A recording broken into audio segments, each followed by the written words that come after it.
Hello. So in this video, we're going to talk about Barry Sonnenfeld's film Men in Black. This is another one of those films that was like a nostalgia thing for me because, again, I don't like something like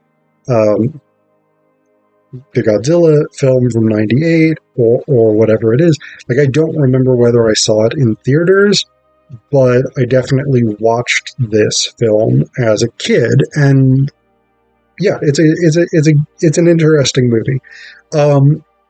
So this is a sci-fi buddy cop film, essentially. You have K and J. Jay starts the film as James Edwards, who is played by Will Smith. Kay starts the film as Kay, but ends it as Kevin Brown, who's played by Tommy Lee Jones. And basically, Kay is a well-established Men in Black agent, right? He is a long-term person in this organization. And basically the organization is a top-secret organization that monitors and deals with extraterrestrials on Earth, apparently most of whom live in Manhattan, which seems quite convenient when they have their headquarters in Manhattan. It also seems quite unlikely to me that the majority of aliens who come to the planet Earth would want to live in Manhattan. But maybe that's just because I don't want to live in Manhattan. Not that anyone is inviting me to. But, so that's what they do. And,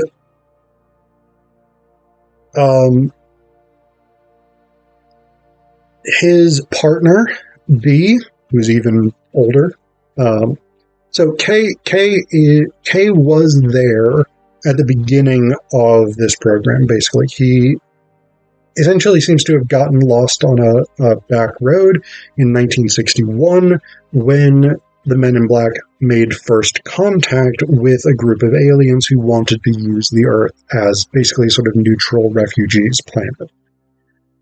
And so because he happened to be there, he got incorporated into the organization. So he's been doing this since 61. It's now 97, right? Good. His partner, D, who's even older, basically he's like, at the beginning of the film, he's like, I can't do it anymore. I'm too old. So Kay uses the neuralizer on him, which became an iconic device from the film that basically just erases memory. Then they need to recruit a new agent to replace D. So, James Edwards, who is an NYPD officer, chases down this guy, a cephalopoid. He doesn't know it's a cephalopoid at the time, but he chases down this guy who turns out to be an alien who's incredibly fast and agile and whatever it is, and the fact that Edwards chases him down gets Kay's attention. So Kay brings him into the training along with all these like special forces guys from the Marines, the Air Force, the Navy, etc., etc. And basically Edwards takes a very sort of heterodox, anti-authoritarian approach to these tests that they run, but on Kay's word, he is brought in to the organization, whereas all of the other guys who are much more sort of conventional, they are not. So they're out doing their stuff. They're investigating aliens and whatnots and suches, and yeah, and a bug arrives. So bug is a giant, cockroachy type guy, a very, very, very angry, destructive, homicidal alien. He is looking for a galaxy. The galaxy is held by an Artillian, I think, prince who's living basically just as a sort of jewelry shop owner.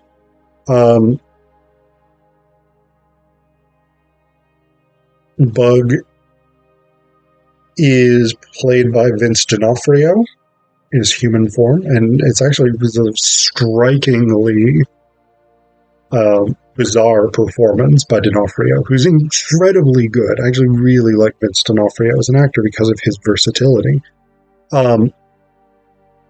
Basically, he is sort of going around. He's got his ship in this this pesticide control guy's car after he's killed that guy, or his truck after he's killed this guy, and he's basically just going around looking for this galaxy and killing people in the process.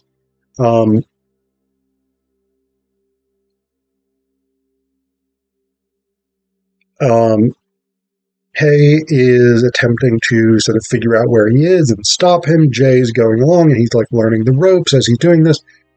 And again, it is this sort of buddy comedy approach where you've got Kay, the older established agent, who very much knows what he's doing, and he's unfazed by things, but he strangely does and does not follow the rules. Like, he enforces a number of rules, like we don't discharge our weapons in view of the public. That's a big one, because at one point Jay starts shooting at the bug, and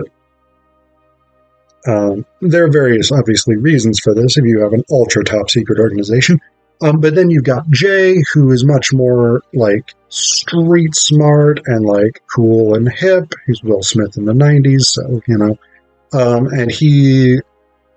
And he's just like amazed by all these things and like this new stuff, and like he's learning to navigate this world, right? So it's a buddy comedy, right? Straightforward enough. Structured through, again, this sci-fi premise. Along for the ride is Dr. Laurel Weaver, who is a deputy medical examiner. And the reason that she becomes basically involved in this is that after the bug kills Rosenberg, which is the name of the Artillian prince who has the galaxy, and this other guy who's come basically to be like, hey, we should get out of here because there's a bug that's come looking for you. So the bug kills both of them, steals what he thinks is the galaxy. It's not the galaxy. And so the agents, K and J, show up at the morgue to look at the bodies of these two Artillians. Dr. Weaver spots what appears to be staples in Rosenberg's ear and the side of his cheek. Jay touches them, and the head opens up. So she's already done an autopsy on them and basically has been like, organs aren't here. That is unusual. And so they show up and they're like, we're from the Center for Disease Control or whatever it is. And so they get this message from this dying Artillian, who's this tiny little dude, tiny little gray-looking dude, who's basically been driving Rosenberg as a suit, sort of machine battle suit type deal. And so they get this message to prevent war. The galaxy is on Orion's belt. They don't know what this means. It doesn't make sense. Orion's belt, as you may or may not know, is 3 stars in the Orion constellation. It's just 3 stars. It doesn't have a galaxy. Now, this is actually a strange point because this is an assertion made by Zed, who's played by Rip Torn, who's really, again, quite an excellent actor.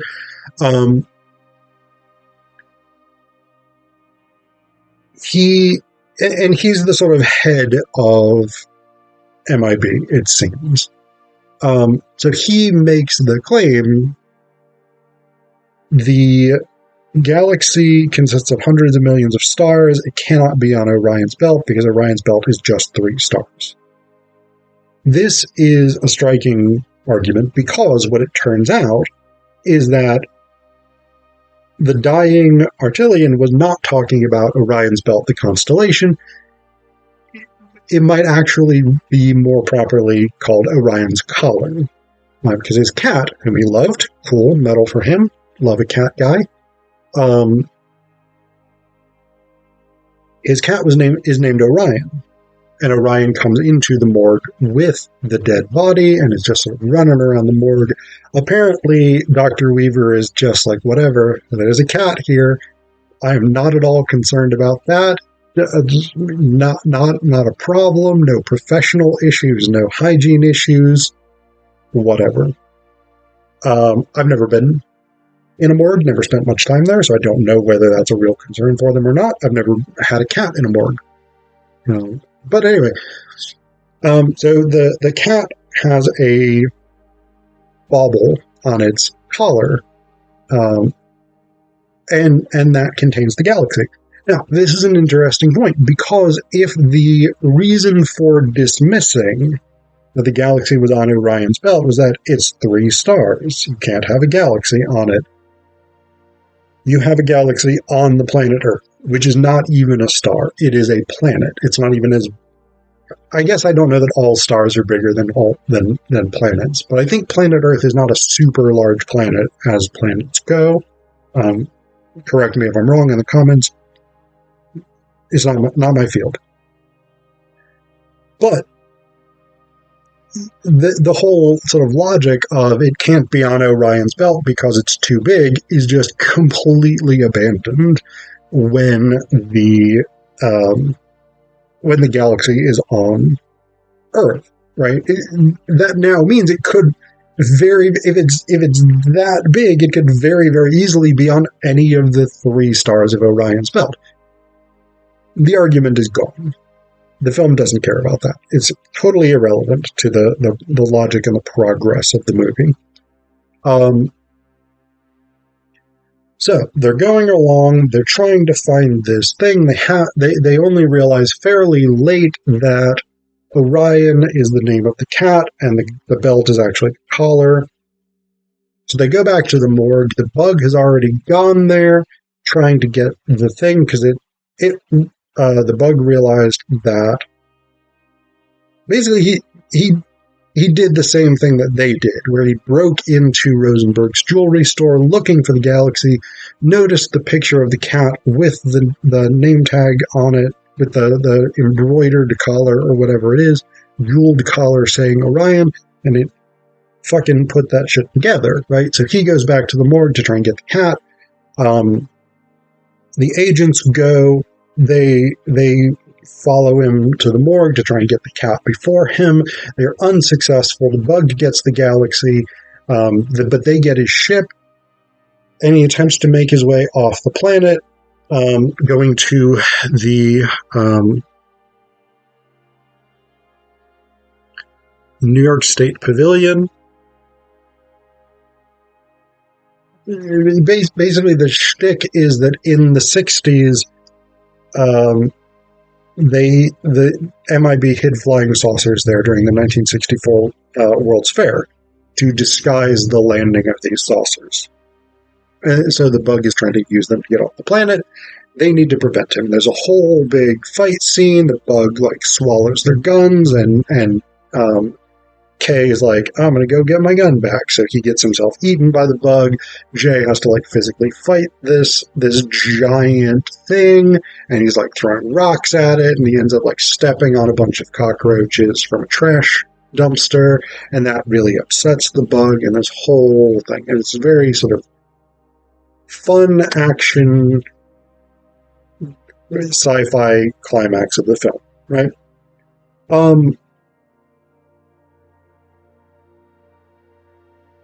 They successfully defeat the bug with the help of Dr. Weaver, who the bug is kidnapped basically to eat on the way home, but then she escapes into a tree as he's climbing up the thing, and she ends up shooting the bug with Jay's gun after the K blows the bug apart from inside with his gun, etc. So it doesn't, yeah. And then we sort of end. Jay neuralizes K.